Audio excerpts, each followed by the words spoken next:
حضرت علی رضی اللہ عنہ نے فرمایا، کپڑے، شکل اور زبان ہمیشہ جھوٹ بولتی ہے، انسان کی اصلیت وقت آنے پر پتہ چلتی ہے۔ خواہشوں کو بے لگام مت چھوڑو، یہ باغی ہو جائیں تو حرام، حلال، جائز، ناجائز کچھ بھی نہیں دیکھ پاتی۔ جب اپنوں میں مکار، غدار اور منافق پیدا ہو جائیں تو میدان میں کھڑا شیر بھی کتوں سے ہار جاتا ہے۔ کچھ لوگ وہ نہیں ہوتے جو دکھائی دینے کی کوشش کرتے ہیں، ایسے لوگوں سے بچیں اور دور رہنے کی کوشش کریں۔ صرف اللہ تعالیٰ کی ذات جانتی ہے کہ کسے کب، کہاں اور کتنا عطا کرنا ہے۔ منزلیں کبھی کسی کے گھر جا کر حاضری نہیں دیتی، راستوں پر چلنے سے ہی راستے نکلتے ہیں۔ یہ جو مخلص لوگ ہوتے ہیں نا، یہ بڑے گنے چنے ہوتے ہیں، یہ بڑے نصیب سے ملتے ہیں۔ یہ آپ کی خوشی میں مسکراتے ہیں اور آپ کے غم میں آپ کا ساتھ نہیں چھوڑتے، ان کی قدر کریں۔ الفاظ کے بھی ہاتھ ہوتے ہیں جو تھپ تھپانے یا تھپڑ رسید کرنے کی طاقت رکھتے ہیں۔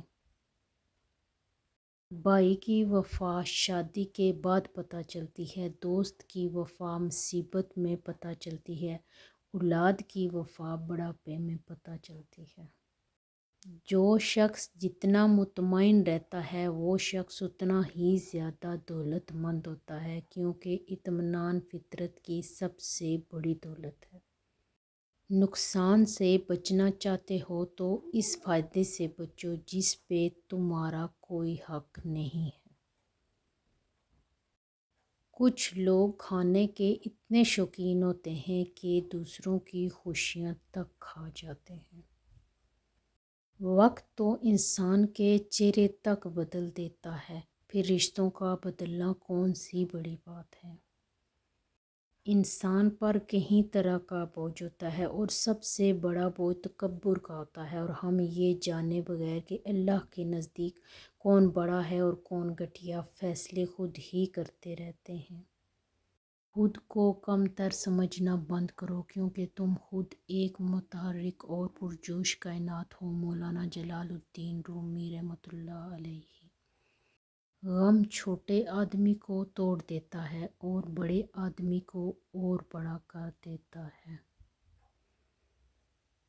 جب ہم کسی توقع، لالچ اور غرض کے بغیر محبت کرتے ہیں تو ہم جنت میں رہنے لگ جاتے ہیں۔ اپنی آواز کو بلند نہ کرو، دانائی کو بلند کرو، کیونکہ پھول بادل کے گرجنے سے نہیں، برسنے سے اگتے ہیں۔ تم جہاں بھی رہو محبت سے رہو، اور جو کچھ بھی کرو محبت سے کرو۔ زندگی کے جس مقام پر ہو اسے تسلیم کر لو، اور یہ بھی تسلیم کر لو کہ یہاں تم ہمیشہ نہیں رہو گے۔